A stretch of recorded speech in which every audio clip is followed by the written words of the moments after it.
reiškia patyčios? Patyčios, kai juokiasi gal iš tavęs. Ar tai... Nu, kad šaiposi. Ar tai smagus jausmas, Ne. kai iš tave šaip? O ką galėtum to pasakyti skriaudėjui? Kad nesišaipytų, būtų geresni. Neskriaustų vaikų, mažesnių už save.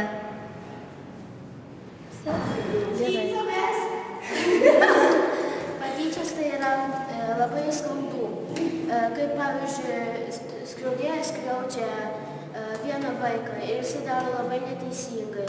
Muša jį, apkabinėja, apvardžioja ir visokiais žodžiais jį pažinėja. Patyčios tai kaip vienas vaikas į kitą vaiką ten muša, gal spardo kažką tai sako, kad tu ne taip apsirengi ir kažką tai tokio. Patyčios tai yra labai skaudu ir jų galima taip neišvesti. Jeigu pas save yra šeimoje problemos, kaip mes matėme vakar vieną filmuką, kaip pas vaiką buvo šeimoje problemos ir iš jo tyčiojasi tėvai ar kas, ar brolis vyresnysis. Ir jam buvo labai sunku ir jisai prie vienos mergaitės priėjo ir pradėjo iš jos tyčiotis. Ir jai buvo labai sunku. Tai jinai mums visiems parašė laišką ir mes kiekvienas atsakėm jos laišką. O ką jūs atsakėt ir kokie jūsų pasiūlymai? Mes atsakėm, kad nereikėtų būti tokiam agresyviam ir nereikia kabinėtis prie kitų, jeigu pas save yra šeimoje problemos. Pats turi savo problemas spręsti su kitais. Ne tik kaltinti savo klasės draugų. Patyčios yra labai sunku ir neįmanoma beveik iškęsti, o patyčios, jeigu šeimoje problemos, nereikia kitų sakyti. Patyčios yra labai blogai. Greta, o ką gali pasakyti apie draugystę? Draugauti, tai smagu, juokinga, žaisti, pavyzdžiui, galim, faina, kalbėti, galima daugiau paslaptis galima savo draugui pasakyti. Jo, su juo visur vaikščioti kartu, kalbėti, bendrauti, arba pasakyti savo nuomonę atvirai. Arba pasakyti, jeigu ten kam nors negali pasakyti, problemas, kokias pastatė ir padės. O ką galit pasakyti skriaudėjui? Kad jis pasikeistų ir kad jis skriaustų kitų. Tegu pagalvotų, jeigu prie jo ateitų irgi vyresniokas kažkoks ir irgi ten mušti ir viskas įveikti. Jo, ir jisai neįsivaizduotų, kas yra tam žmogui yra skaudu labai. Ir tam skriaudėjui mes siūlome, kad nereikėtų jam tai būti, nereikia būti krūtų ir sakyti ant kitų, jeigu pas jį yra problemos ir kad jisai labai pasikeistų. Kad būtų viskas ramu, nereikia kibti ant kitų, jeigu pas tave yra kažkokios tai problemos. Gerai, ačiū.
draugą arba su ja linksmai pakalbėjęs.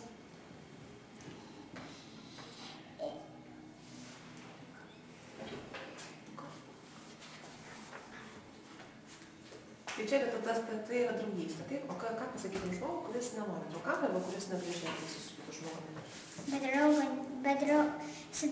Jeigu turėtum draugą, tu galėtum pasikalbėti su kažkuo. Tu turėtum su kuo ką nors veikti, o ne tiesiog sėdėti arba ką nors žiūrėti kompiuterį arba televizorių. Geriau turėti draugą. Tie, kurie neturi draugą arba skriaudžia kitus, jums turėtų būti gėda. Jeigu nori surasti draugą, tai tikrai surasi. Eik į lauką ir susipažink su draugais. Jeigu norėsi surasti draugą, tai rasi. Tai būk visada draugiškas ir draugauk su kitais draugais.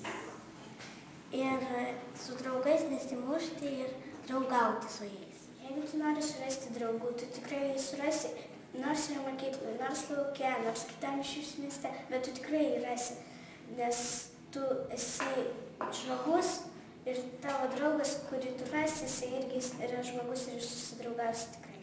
Aš noriu pasakyti, kad muštynės yra pats blogiausias dalykas. Jeigu nori išsiaiškinti, tai aiškinti žodžiu, arba paprašyk suaugusio pagalbos. Niekada nespręsk kumščiu. Visada yra pagalba. Man gera draugystė, nes galima susirasti savo draugų. Ir kada pyksta, reikia atsiprašyti. Reikia su visais draugauti. Ir nereikia pykstis. Reikia susidraugauti, nebijoti. Pasakyti, būk mano draugas. Tai labai man patinka, nes galima susirasti savo labai daug draugų. Pas mane labai daug draugų. Ir man labai patinka. Niekada negalima pykstis. Todėl kažkas nužudė, visada nuskriaudė kažką, tai visada reikia atsiprašyti. Ir draugystė tai jėga. Nes draugų pilna. Man patinka draugauti su visais, svarbiausia su dievais.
Nesityčiokit vienas iš kitų, nes jūs neatrodote kitiem. Vertinkite draugystę, nes draugystė kartais ir išeina ir nedėlė.